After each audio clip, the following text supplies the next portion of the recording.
Good morning to you all. हम लोग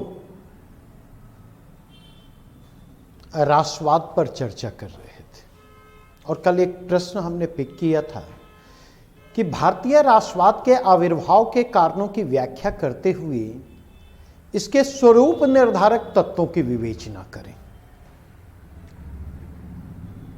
और कल के डिस्कशन में इमर्जेंस ऑफ इंडियन नेशनलिज्म जो है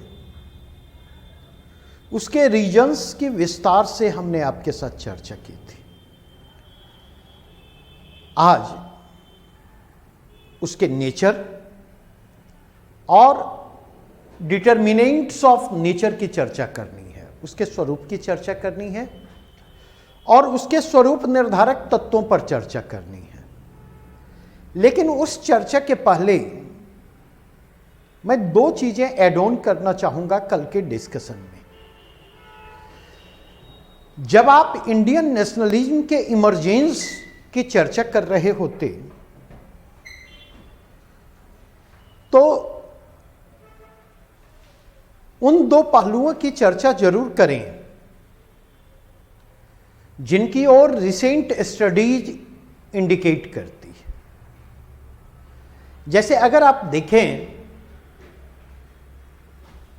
तो रीजनल सेंटिमेंट जो है भारत में आरंभ से मौजूद रहे हैं। क्षेत्रीयता की भावनाएं भारत में आरंभ से मौजूद रही हैं और इस रीजनल सेंटिमेंट ने पेट्रियोटिज्म का भी आधार तैयार किया है।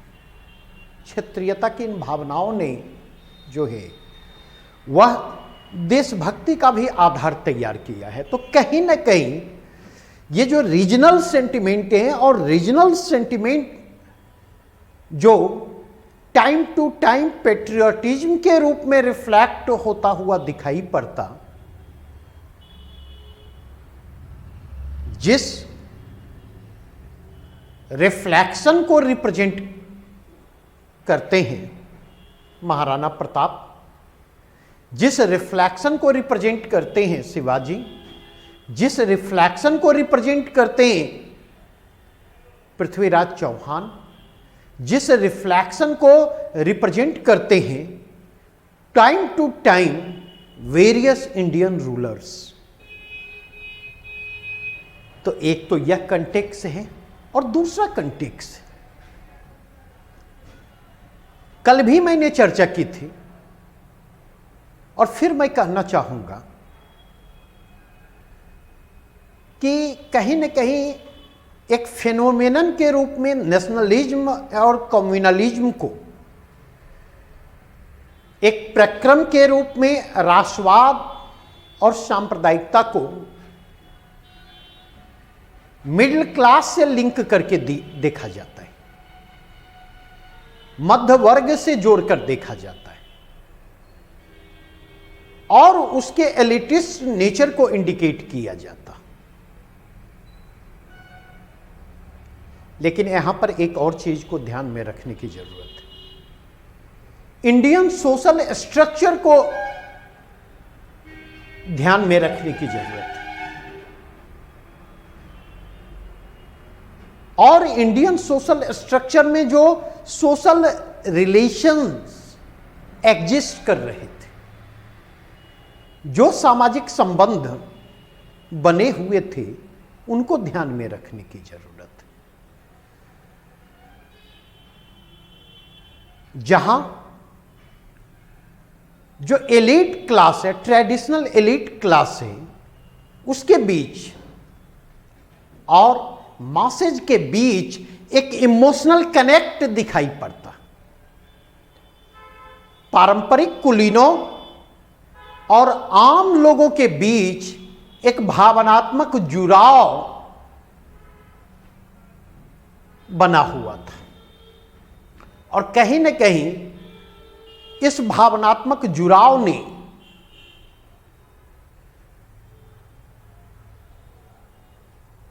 डोमिनेंट मिडिल क्लास एजेंडे को लेकर जो आंदोलन चल रहा था उस आंदोलन में, उस मूवमेंट में मास की भागीदारी को इंश्योर करने का काम किया, आम लोगों की भागीदारी को इंश्योर करने का काम किया।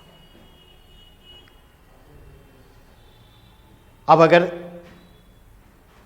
यहां से आगे बढ़ूं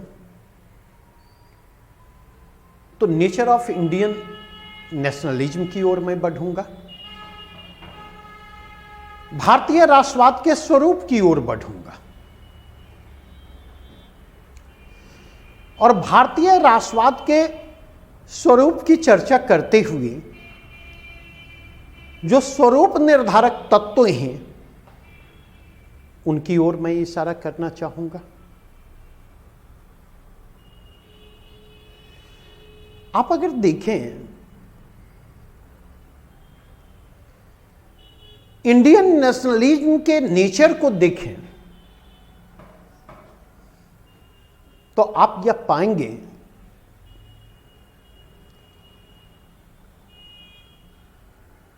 कि वह इंक्लूसिव है, इंक्लूसिवनेस उसमें है, वह समावेशी राष्ट्रवाद है।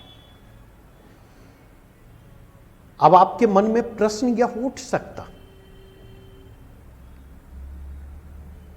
कि कैसे यह समावेशी राष्ट्रवाद है,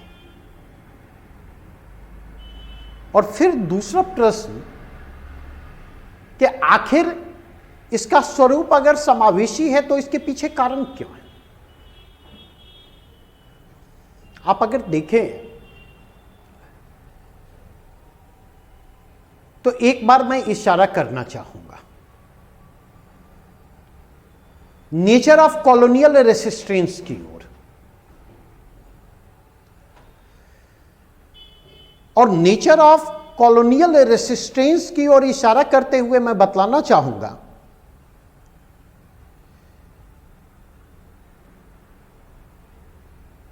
कि उसके 3 स्टेज दिखाई पड़ते। फर्स्ट स्टेज जो है 19th सेंचुरी का फर्स्ट हाफ है, जहां ब्रिटिश इंपीरियलिज्म का कल्चरल रेसिस्टेंस इमर्ज करता है, भारतीय राष्ट्रवाद का, ब्रिटिश उपनिवेशवाद का, ब्रिटिश साम्राज्यवाद का सांस्कृतिक स्तर पर प्रतिरोध इमर्ज करता है। और इस क्रम में देखें तो सोशल रिफॉर्म के जरिए सोशल जस्टिस को इंश्योर करने की कोशिश होती है, समाज सुधार के जरिए सामाजिक न्याय को सुनिश्चित करने की कोशिश होती है।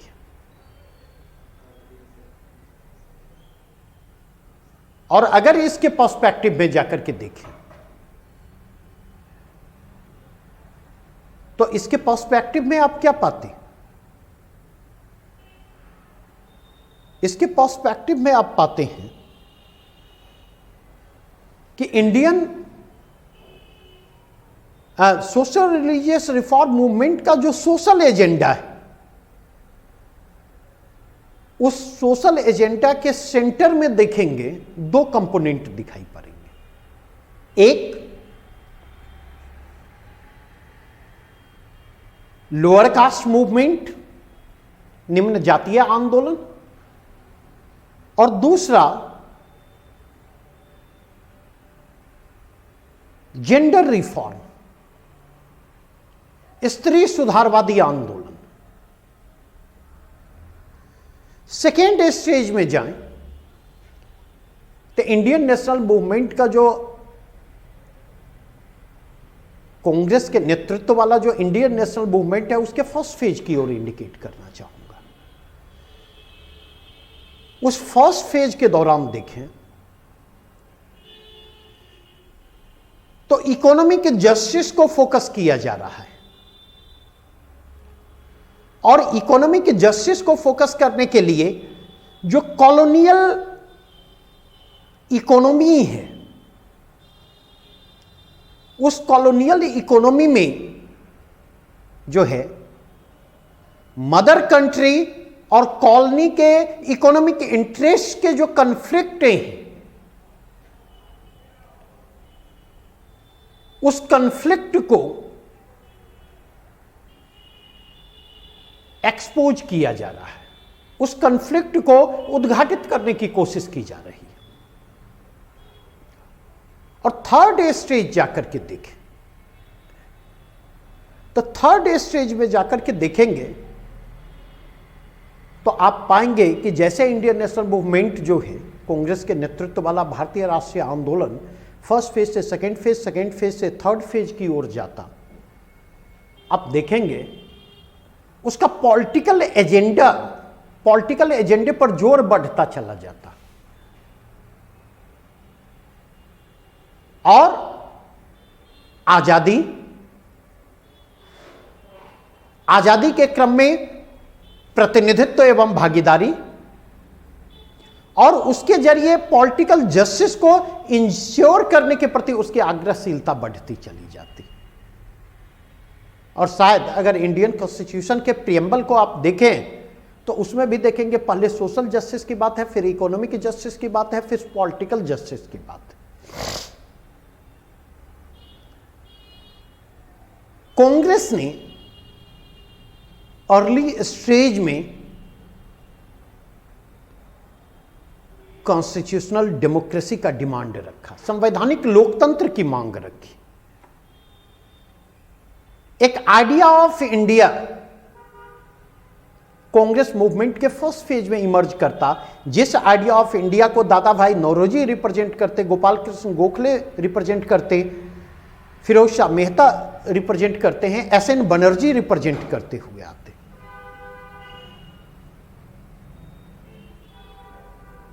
जिस आइडिया ऑफ इंडिया में देखें तो कॉन्स्टिट्यूशनल इंडिया की परिकल्पना है, उस कॉन्स्टिट्यूशनल इंडिया की परिकल्पना दिखाई पड़ेगी जिसमें भारतीयों की सहभागिता हो, उस कॉन्स्टिट्यूशनल इंडिया में जिसमें इंडियंस का पार्टिसिपेशन हो, इंडियंस का रिप्रेजेंटेशन हो। और उस आइडिया ऑफ इंडिया को मूर्त रूप देने के लिए Gopal Krishna Gokhale no taxation without representation का नारा देते, प्रतिनिधित्व नहीं तो कर नहीं का नारा देते। दूसरी बात अगर आप देखें,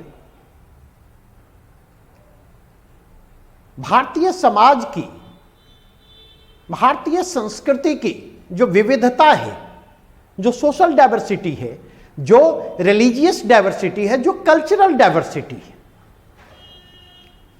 इस डाइवर्सिटी ने इंडियन नेशनलिज्म को शेप अप करने में अहम रोल प्ले किया है। और अगर इस डाइवर्सिटी के कंटेक्स्ट में जाकर के देखें, कल भी मैंने कहा था कि डाइवर्सिटी अगर होगी तो कन्फ्लिक्ट ऑफ इंटरेस्ट होगा ही, और कन्फ्लिक्ट ऑफ इंटरेस्ट होगा तो कन्फ्लिक्ट मैनेजमेंट की भूमिका अहम होगी। बिना कन्फ्लिक्ट मैनेजमेंट के एंटी कॉलोनियल यूनाइटेड फ्रंट का निर्माण संभव नहीं था, और बिना एंटी कॉलोनियल यूनाइटेड फ्रंट के, बिना उपनिवेशवाद विरोधी संयुक्त मोर्चे के निर्माण के राष्ट्रीय आंदोलन के स्वप्न को साकार किया जा सकना संभव नहीं था। नेशनल मूवमेंट के ड्रीम का रियलाइजेशन संभव नहीं था। नेशनल मूवमेंट ने जो गोल निर्धारित किया, उस गोल को अचीव कर पाना संभव नहीं था। और अगर आप इस कंटेक्स्ट में देखें तो यही वह बैकग्राउंड है जिस बैकग्राउंड में आप क्या पाते, इंडियन नेशनलिज्म जो है कोहेसिवनेस को महत्व देता है। इंडियन नेशनलिज्म जो है वह हार्मोनी को महत्व देता हुआ आता। इंडियन नेशनलिज्म जो है वह इंक्लूसिवनेस को महत्व देता हुआ आता। आप अगर देखें तो इंडियन नेशनलिज्म अपने इमरजेंस के अर्ली स्टेज में जब था, तो इंडियन नेशनलिज्म के इमरजेंस के अर्ली स्टेज में आप देखें तो इसे चुनौती मिलती है।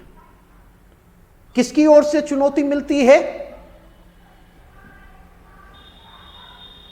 कौमी सोच की ओर से चुनौती मिलती है।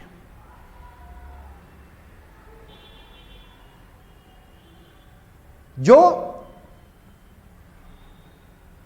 रिलीजियस लाइन पर थिंकिंग है, रिलीजियस लाइन पर जो थिंकिंग कम्युनल थिंकिंग की ओर ले जाती है। हिंदुओं और मुसलमानों में जो रिवाइवलिज्म 19th सेंचुरी के सेकेंड हाफ में इमर्ज करता दिखाई पड़ता, जो पुनरुत्थानवादी चेतना उभरती हुई दिखाई पड़ती है, उसकी ओर से इसे चुनौती मिलती है। इसे चुनौती मिलती है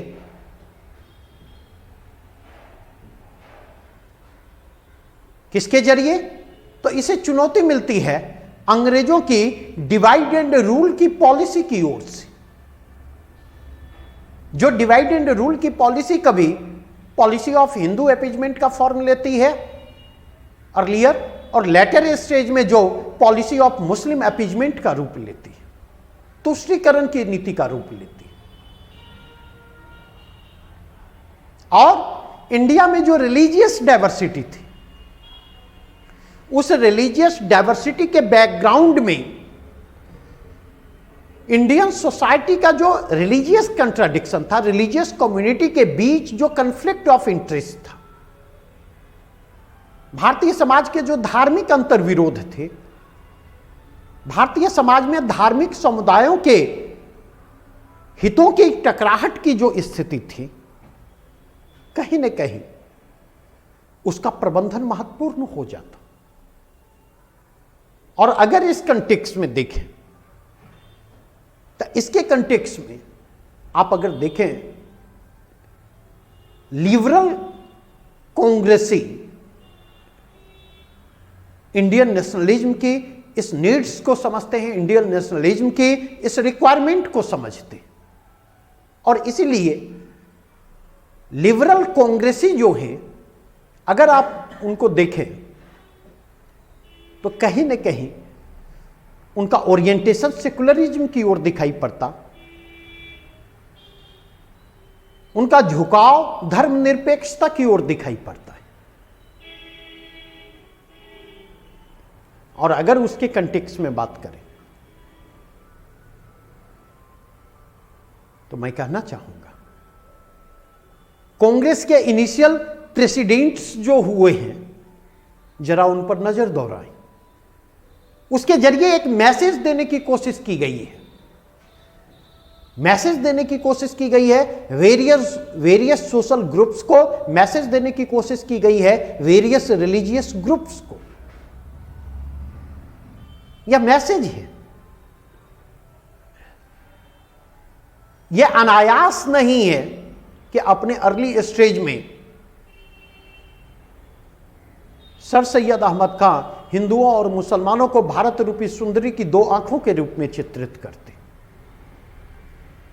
अपने अर्लियर स्टेज में सर सैयद अहमद खान कहीं न कहीं सोशियो कम्युनल हार्मोनी को प्रायोरिटी देते हुए आते, प्राथमिकता देते हुए आते सामाजिक धार्मिक सौहार्द को। और इसके मद्देनजर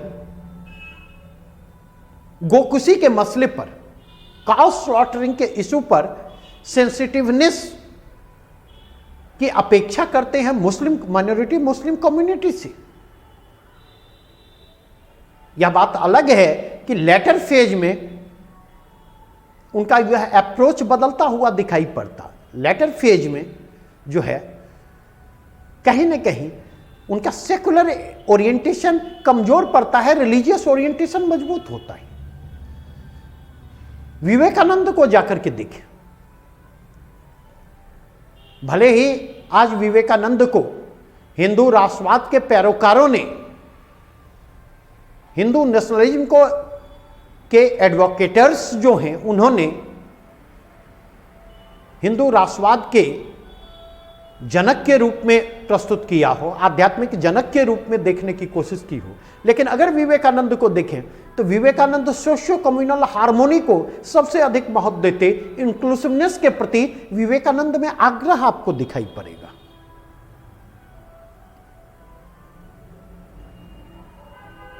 मेरे कहने का मतलब यह कि इनिशियली अगर देखें तो इंडियन नेशनलिज्म अपने फॉर्म में इंक्लूसिव है, और अगर इस कंटेक्स्ट में जाकर के देखें तो इंडियन नेशनलिज्म के स्वरूप का जो निर्धारण होता है, उस स्वरूप के निर्धारण में इनलाइटनमेंट एज ने भी अहम रोल प्ले किया है। इनलाइटनमेंट ने, प्रबोधनकालीन चिंतन ने भी इसमें अहम भूमिका निभाई।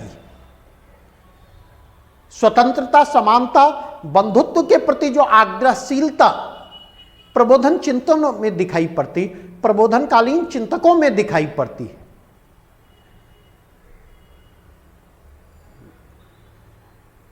इंडिविजुअल, व्यक्ति को लेकर, व्यक्ति की अस्मिता को लेकर, इंडिविजुअल आइडेंटिटी को लेकर, महिलाओं को लेकर और फीमेल आइडेंटिटी को लेकर जो सेंसिटिविटी दिखाई पड़ती है प्रबोधनकालीन चिंतन में, उसका असर इंडियन नेशनलिज्म पर भी दिखाई पड़ता।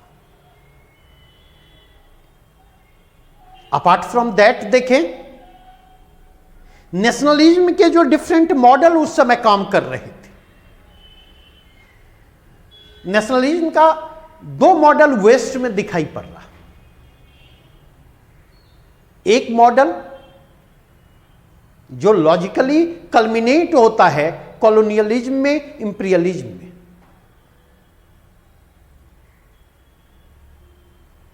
एक मॉडल जो उपनिवेशवाद और साम्राज्यवाद के रूप में तार्किक परिणति प्राप्त करता है, और दूसरा मॉडल जो नाजिज्म और फासिज्म के रूप में तार्किक परिणति प्राप्त करता है, जिंगोइज्म के रूप में, अंध राष्ट्रवाद के रूप में तार्किक परिणति प्राप्त करता है।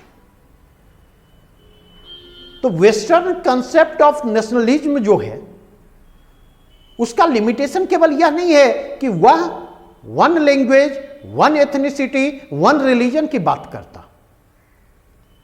उसका लिमिटेशन यह भी है कि वह अपने फॉर्म में एग्रेसिव है, उसका स्वरूप आक्रामक है,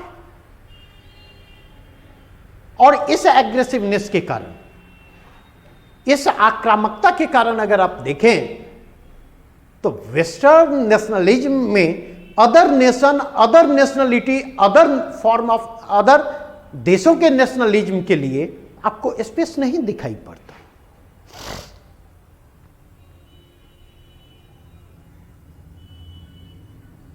और यह महत्वपूर्ण कारण है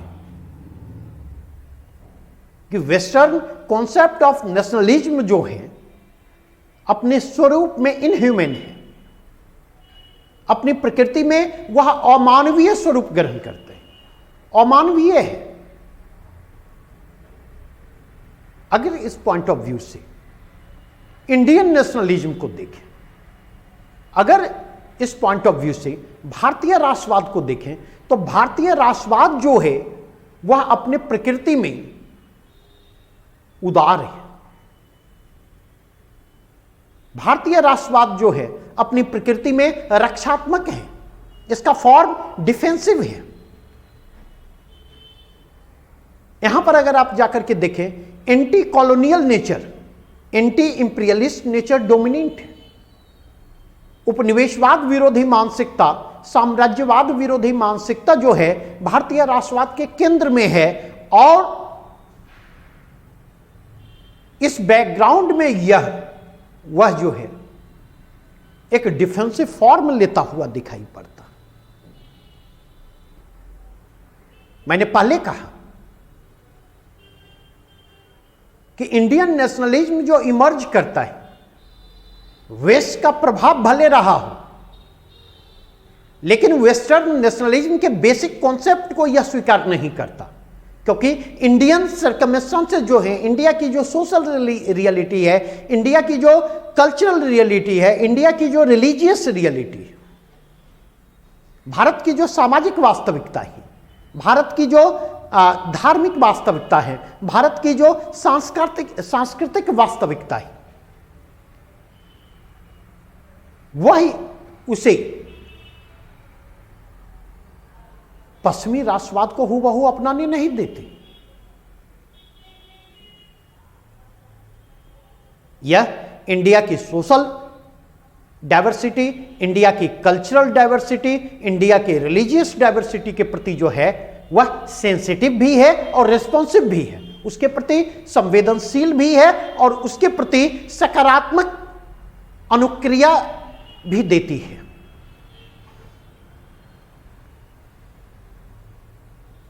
अपार्ट फ्रॉम दैट, अगर इंडियन नेशनलिज्म के स्वरूप निर्धारण में देखें तो इंडियन नेशनलिज्म के स्वरूप निर्धारण में भारत के जो कल्चरल वैल्यू है, भारत के जो सांस्कृतिक मूल्य हैं, भारत के सांस्कृतिक मूल्यों ने भी इसके स्वरूप निर्धारण में अहम भूमिका निभाई है। अगर आप इसके कंटेक्स्ट में जाकर के देखें तो मैं कोट करना चाहूंगा, ये जो वसुधैव कुटुंबकम की अवधारणा है, ये जो बहुजन सुखाय और बहुजन हिताय और बहुजन सुखाय की अवधारणा है, ये जो सर्वे भवन्तु सुखिनः सर्वे सन्तु निरामया के जो आदर्श हैं, इन्होंने भारतीय राष्ट्रवाद के स्वरूप के निर्धारण में अहम भूमिका निभाई। और अगर इस परिप्रेक्ष्य में देखें तो भारतीय राष्ट्रवाद जो है वह कहीं न कहीं सांस्कृतिक मानवतावादी चेतना के धरातल पर खरा दिखाई पड़ता है। और इसलिए भारतीय राष्ट्रवाद में देखें, इंडियन नेशनलिज्म में देखें, अपनी नेशन, अपनी नेशनलिटी, अपने नेशनलिज्म के प्रति ही सेंस ऑफ रेस्पेक्ट नहीं है। स्वयं के राष्ट्र, स्वयं की राष्ट्रीयता और स्वयं के राष्ट्रवादी चेतना के लिए ही स्पेस नहीं है, सम्मान का भाव नहीं है, बल्कि यह अन्य राष्ट्र, अन्य राष्ट्रीयताओं और अन्य राष्ट्रवाद के प्रति भी सम्मान के भाव को रखता है, सेंस ऑफ रेस्पेक्ट को शो करता है। और इसलिए अगर आप देखें तो भारतीय राष्ट्रवाद जो है राष्ट्रवाद की संकीर्णताओं में कैद नहीं होता। भारतीय राष्ट्रवाद जो है मूल्यपरक है, भारतीय राष्ट्रवाद जो है नैतिक है, भारतीय राष्ट्रवाद का स्वरूप मानवीय है, और भारतीय राष्ट्रवाद इंटरनेशनलिज्म की संभावनाओं को अपने भीतर समाहित करता है। अंतरराष्ट्रवाद की संभावनाओं को भारतीय राष्ट्रवाद जो है वह अपने भीतर समाहित करता हुआ आता।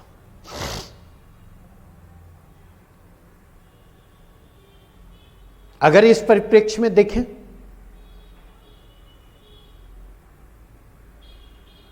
तो भारतीय राष्ट्रवाद के समक्ष जो मौजूद चुनौतियां हैं, भारतीय राष्ट्रवाद के समक्ष जो मौजूद चुनौतियां हैं वो इंटरनल भी हैं, एक्सटर्नल भी हैं। एक्सटर्नल चुनौतियों की हमने चर्चा की, उपनिवेशवाद और साम्राज्यवाद को, उपनिवेशवादी नीतियों को हमने एक्सटर्नल चैलेंजेस के रूप में रेखांकित किया, बाह्य चुनौतियों के रूप में हमने रेखांकित करने की कोशिश की। इंटरनल स्तर पर देखें तो इंटरनल स्तर पर हमने कहा, आंतरिक स्तर पर हमने कहा कि भारतीय समाज के जो इंटरनल कंट्राडिक्शन है, भारतीय समाज के जो आंतरिक विरोधाभास है,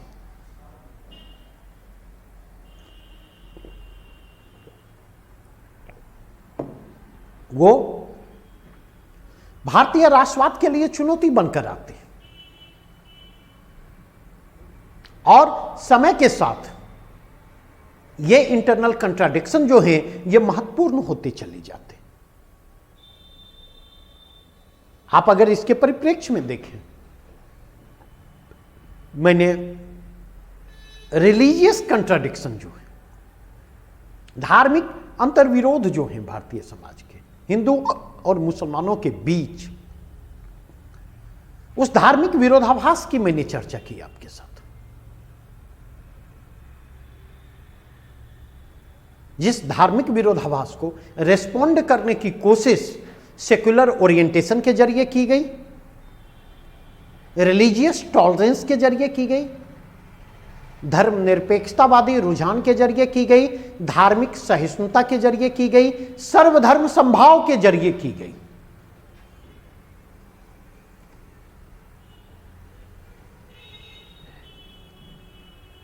अपार्ट फ्रॉम दैट,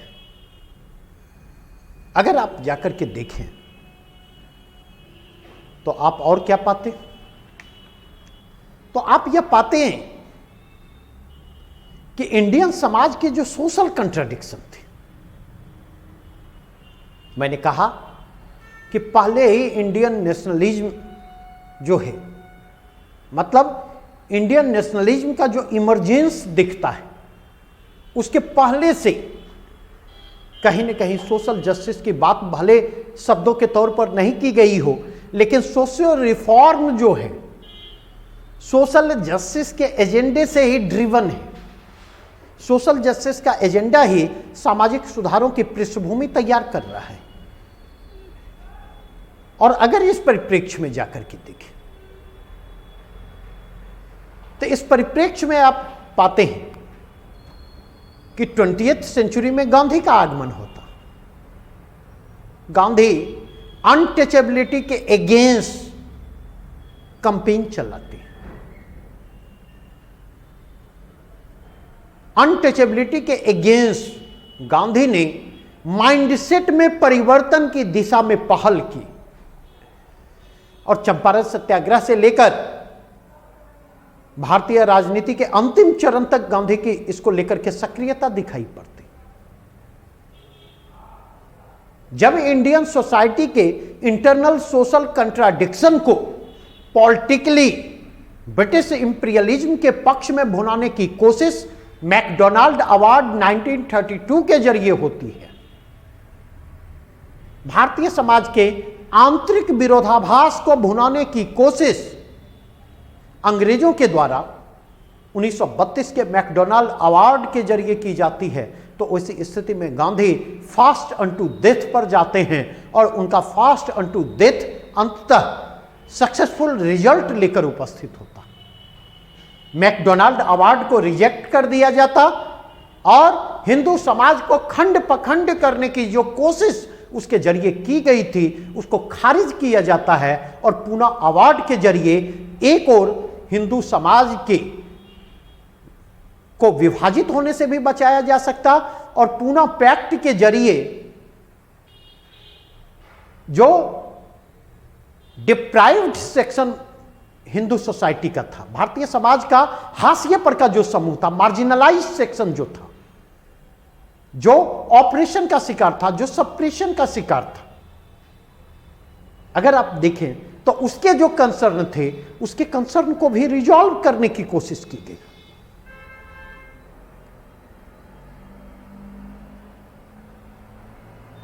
आगे चल करके देखें डॉक्टर भीमराव अंबेडकर को,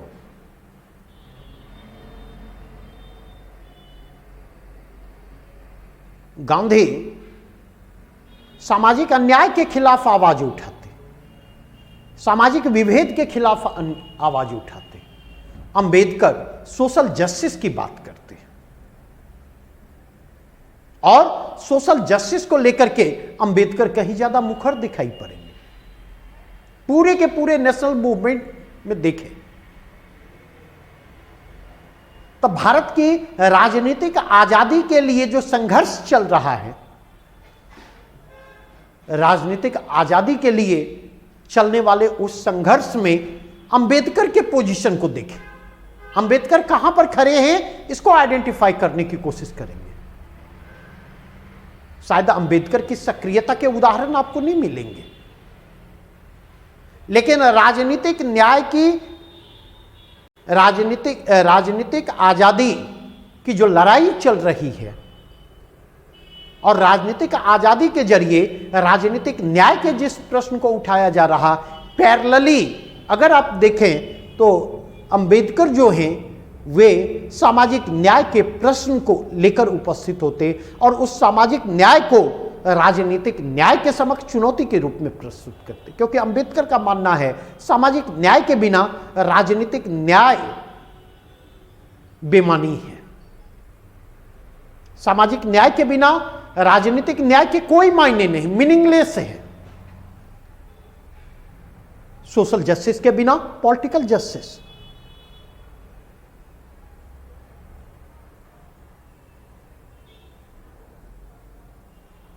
अगर इस परिप्रेक्ष्य में जाकर के देखें,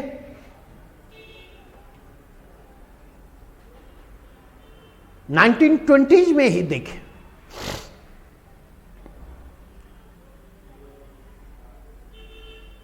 वीमेन राइट्स को लेकर के कंसर्न इमर्ज करते हैं। अगर आप देखें 19th सेंचुरी में स्त्री सुधारों की जो बात की गई है, वहां पर वेलफेयर के तत्व डोमिनेंट दिखाई पड़ेंगे।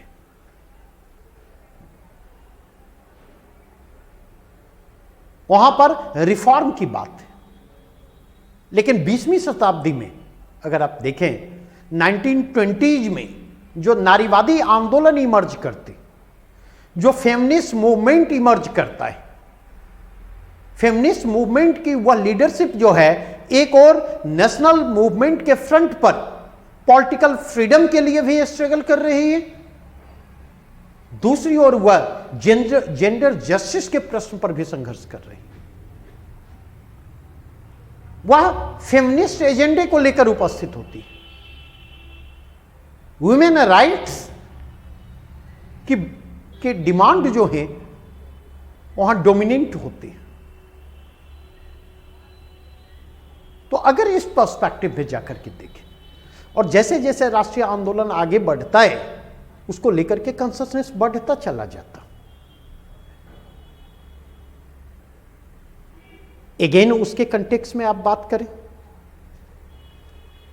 मैंने इस चीज की चर्चा की अपने अर्ली स्टेज में। इंडियन नेशनलिज्म जो है वह आर्थिक धरातल पर कहीं ज्यादा मुखर है और इसलिए भारतीय राष्ट्रवाद 19वीं शताब्दी के अंतिम चतुर्थांश में आर्थिक राष्ट्रवाद के रूप में इमर्ज करता है।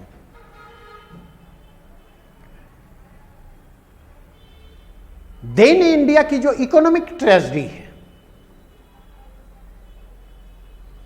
उस समय के भारत की जो आर्थिक दुर्दशा थी,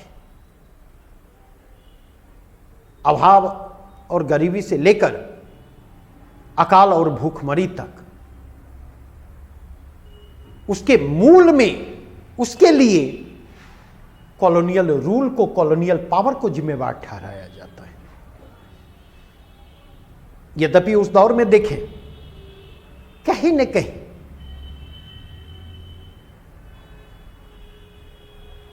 पॉलिटिकल नेशनलिज्म भी धीरे धीरे इमर्ज कर रहा है। आइडिया ऑफ कॉन्स्टिट्यूशनल इंडिया, भारतीयों की सहभागिता पर जोर और भारतीयों के प्रतिनिधित्व और भागीदारी के लिए कॉन्स्टिट्यूशनल रिफॉर्म की बात करना, कॉन्स्टिट्यूशनल रिफॉर्म के लिए मूवमेंट चलाया जाना, यह सब उसी की ओर इशारा करते हैं। 20th सेंचुरी के अर्ली में आकर के देखें तो तिलक सेल्फ रूल की बात करते, तिलक स्वराज की बात करते। तिलक कहते हैं स्वराज हमारा जन्मसिद्ध अधिकार है और हम इसे लेकर रहेंगे। मतलब यह कि कॉन्स्टिट्यूशनल रिफॉर्म के लिए, एडमिनिस्ट्रेटिव रिफॉर्म के लिए जो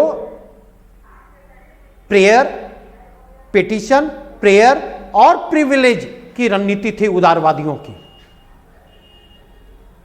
उसको नकारते हुए तिलक उसे सेल्फ रूल को, कॉन्स्टिट्यूशनल एडमिनिस्ट्रेटिव रिफॉर्म को, पॉलिटिकल पार्टिसिपेशन और पॉलिटिकल रिप्रेजेंटेशन के प्रश्न को राइट कंसर्न से लिंक करते हैं, अधिकारों के प्रश्न से ले जाकर जोड़ते हैं। और अगर इस कंटेक्स्ट में देखें तो तिलक के लिए आजादी केवल राजनीतिक आजादी नहीं, तिलक के यहां अगर आप जाकर के देखें तो कल्चरल फॉर्म ऑफ नेशनलिज्म जो है, फॉर्म ऑफ कल्चरल नेशनलिज्म, सांस्कृतिक राष्ट्रवाद की संकल्पना को आकार ग्रहण करते देखा जा सकता।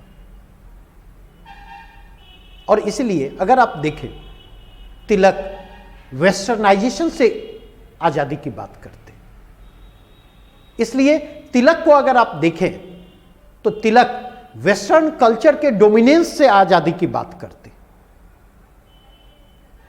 तिलक जो है वेस्टर्न इंटरफेरेंस से आजादी की बात करते। तिलक क्रिश्चियनिटी और क्रिश्चियन डोमिनेंस से आजादी की बात करते। तिलक रेशियल डिस्क्रिमिनेशन से आजादी की बात करते।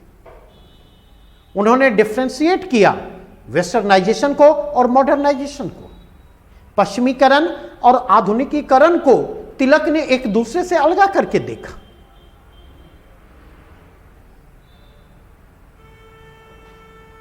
अगर इस परिप्रेक्ष्य में जाकर के देखें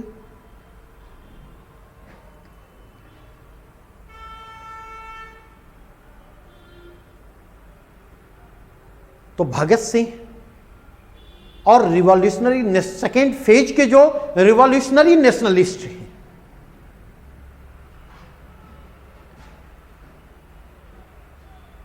जो उस दौर के वामपंथी हैं, लेफ्टिस्ट हैं, अगर उनके यहां जाकर के देखें तो उन्होंने भारतीय समाज का इंटरनल सोशियो इकोनॉमिक कंट्राडिक्शन जो है, भारतीय समाज के सामाजिक आर्थिक अंतर्विरोध जो हैं, भारतीय समाज के सामाजिक आर्थिक विरोधाभास जो हैं, उसको फोकस किया और उसको फोकस करते हुए उसके अगेंस्ट आवाज उठाते हुए उन्होंने इंडियन नेशनलिज्म को और अधिक ह्यूमन फॉर्म देने का प्रयास किया।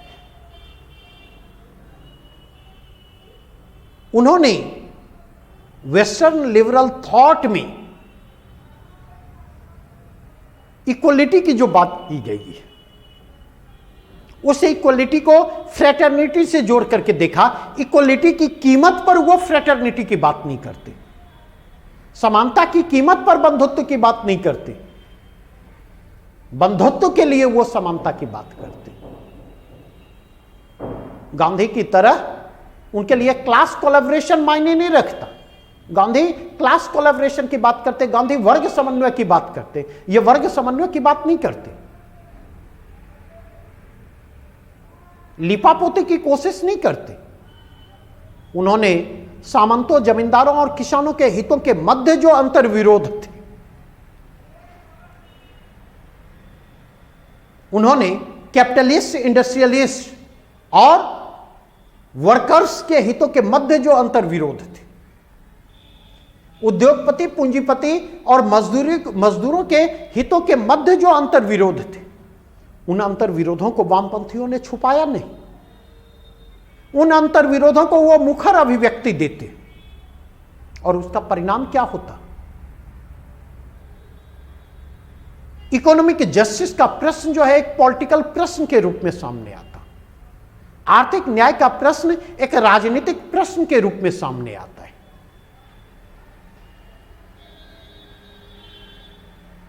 और अल्टीमेटली अगर आप जाकर के देखें तो अल्टीमेटली आप क्या पाते हैं? अल्टीमेटली आप पाते हैं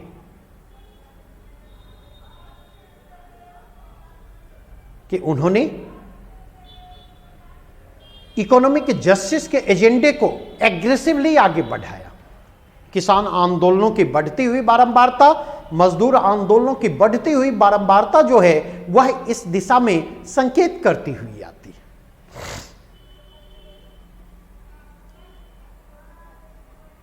तो अगर इस कॉन्टेक्स्ट में देखें, लेकिन अगर आप जाकर के देखें, अगर आप जाकर के देखें तो एक और ट्रेंड नोटिस आप करेंगे।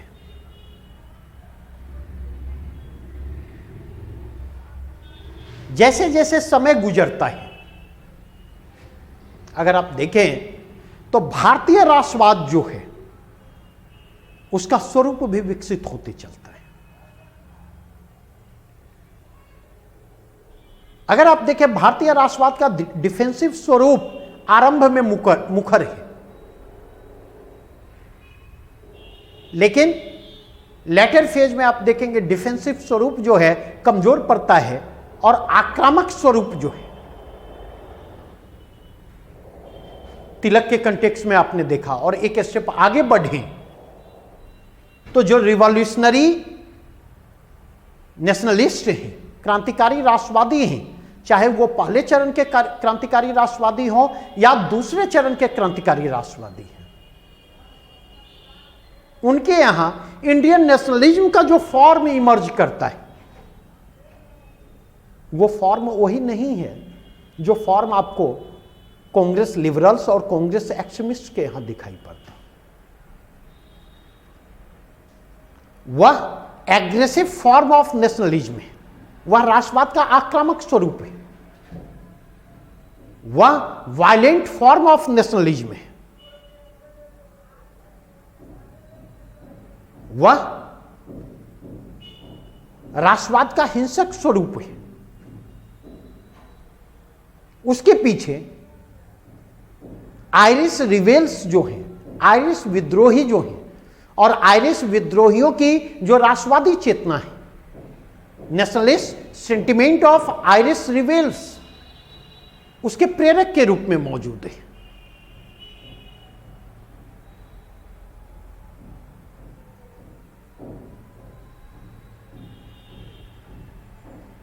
अगर इस कंटेक्स्ट में देखें तो चाहे कांग्रेसी एक्सट्रीमिस्ट हो, चाहे फर्स्ट फेज के रिवॉल्यूशनरी नेशनलिस्ट, अगर आप देखें तो उनके नेशनलिज्म में आप देखेंगे रिवाइवलिज्म के फीचर मौजूद दिखाई पड़ेंगे,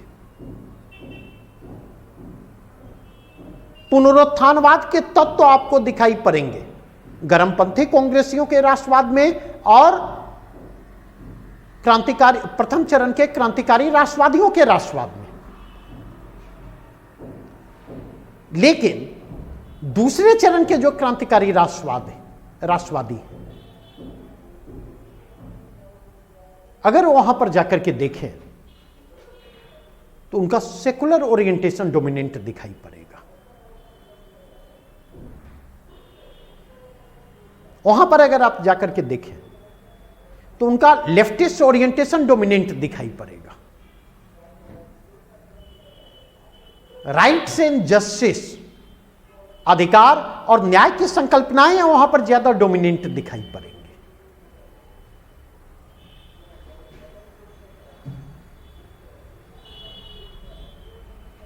और अगर इस कंटेक्स्ट में आगे चल करके देखें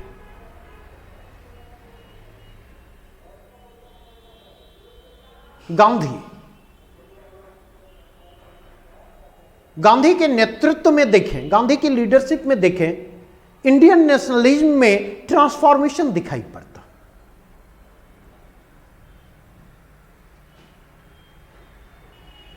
इंडियन नेशनलिज्म का जो मोरल एथिकल बेस है, भारतीय राष्ट्रवाद का जो मूल्यपरक और नैतिक स्वरूप है, वह गांधी के यहां इमर्ज करता है।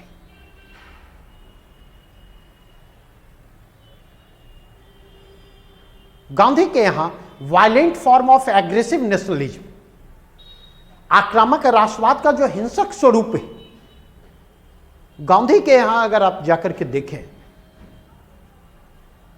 तो उसको मर्यादित किया जाता है, उसको चेक किया जाता है, उसका मॉडरेशन दिखाई पड़ेगा। गांधी राष्ट्रवाद के अहिंसक स्वरूप की परिकल्पना करते,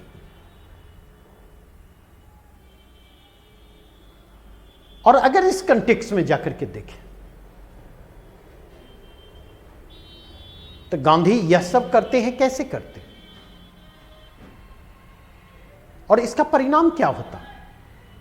तो दरअसल गांधी केवल सेल्फ रूल की बात नहीं करते, स्वयं के राज की बात नहीं करते, गांधी सेल्फ कंट्रोल की भी बात करते, स्वयं पर राज की भी बात करते हुए आते हैं, और स्वयं पर राज के जरिए, सेल्फ कंट्रोल के जरिए, सेल्फ रेस्ट्रेंट के जरिए वो इंडियन नेशनलिज्म के मोरल और एथिकल फीचर को क्रिएट करते हैं।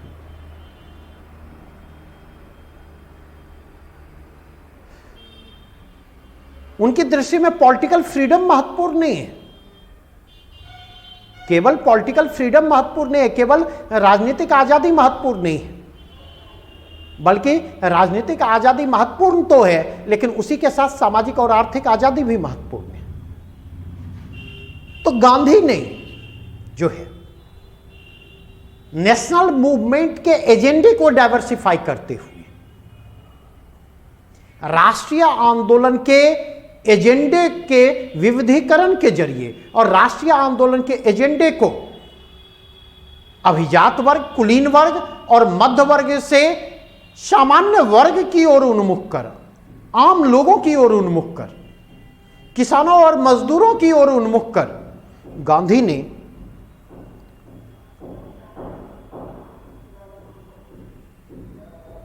राष्ट्रवाद के भारतीय राष्ट्रवाद के जनवादी स्वरूप को विकसित करने में, इंडियन नेशनलिज्म के पॉपुलिस्ट फेस को डेवलप करने में गांधी ने अहम और निर्णायक भूमिका निभाई। और इतना ही नहीं, गांधी ने मूवमेंट के नॉन वायलेंट फॉर्म की कल्पना के जरिए नेशनल मूवमेंट में मास के पार्टिसिपेशन को इंश्योर किया, और मास के उस पार्टिसिपेशन ने जो है इंडियन नेशनलिज्म को पॉपुलिस्ट फॉर्म प्रदान किया। अगर इसी कंटेक्स्ट में देखें तो यहां पर एक और बात ध्यान में रखने की जरूरत है। इंडियन नेशनलिज्म जो है लिंग्विस्टिक और रीजनल कंटेक्स्ट में भी इंक्लूसिव है। भारतीय राष्ट्रवाद क्षेत्रीय और भाषिक धरातल पर भी समावेशी है। अगर आप देखें 1920 के दशक में आकर हिंदी के प्रति, हिंदी भाषा के प्रति जो कांग्रेस की आग्रहशीलता है, इंग्लिश के अल्टरनेटिव लैंग्वेज के रूप में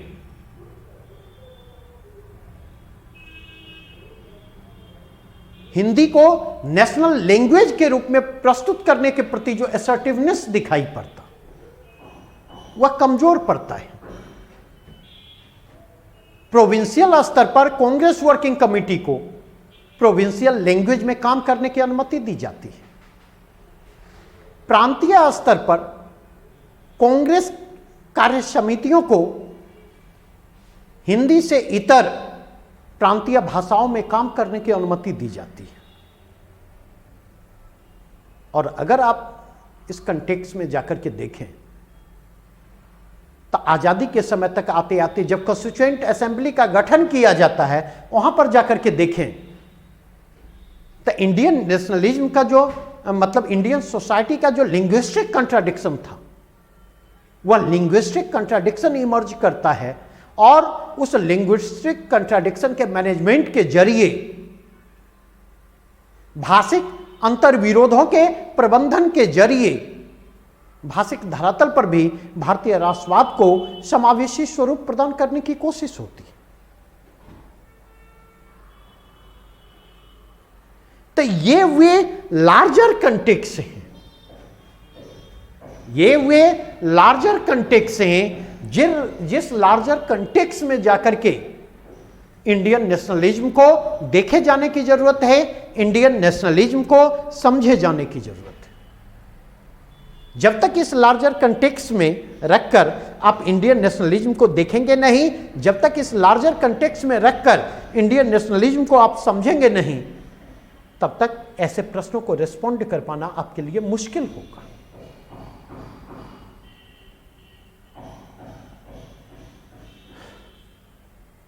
तो प्रकारांतर से नेशन और नेशनलिज्म के जरिए मैंने एक आउटलाइन आपके सामने देने की कोशिश की। हम सीमित वहीं नहीं रहे, 19th सेंचुरी के 4th क्वार्टर तक हम सीमित नहीं रहे, बल्कि 19th सेंचुरी के 4th क्वार्टर से हम बाहर निकले और पूरे के पूरे राष्ट्रीय आंदोलन के परिप्रेक्ष्य में उसको प्रस्तुत करने का काम किया।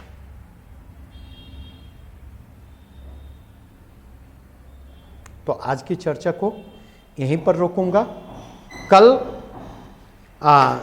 यहीं पर मैं टॉपिक डिस्कस करूंगा नेशन और नेशनलिज्म को लेकर के, जो टैगोर की सोच है, गांधी और नेहरू की सोच है, इन तीनों को कल हम डिस्कस करेंगे। Thanks a lot.